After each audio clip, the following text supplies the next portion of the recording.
Good morning. Welcome to Bibles and Bathrobes. I'm Sue Montgomery, and I'm so glad you're here. This morning, we're going to talk about being dearly loved. And to do that, we're going to look at Ephesians 5:1-2, 1 John 3:1, and Matthew 19:13 and 14, all from the NIV.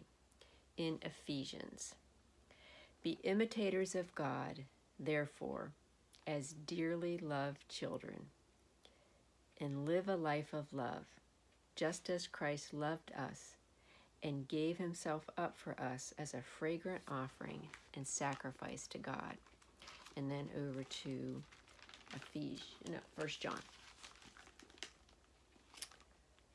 How great is the love the Father has lavished on us, that we should be called children of God.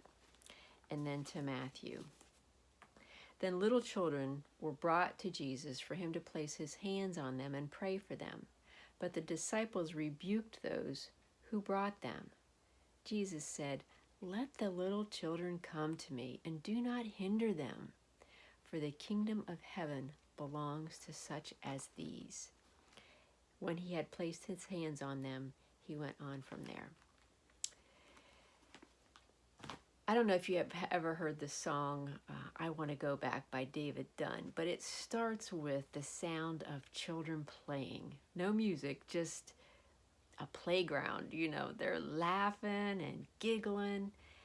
And that just reminds me of what was probably the situation there with the disciples. I heard Liz Curtis Higgs recently, and she calls them the disciples. Come on, the kids were playing. They were so excited to see Jesus. And what do the disciples do? They're acting like librarians, shushing them, telling the parents, you shouldn't have brought him here. This is Jesus. And Jesus says, come on, come to me. Let them come through. And I can see him getting down on his knees, eye to eye with those little kids, and saying, you come to me. You are precious to me. You are important.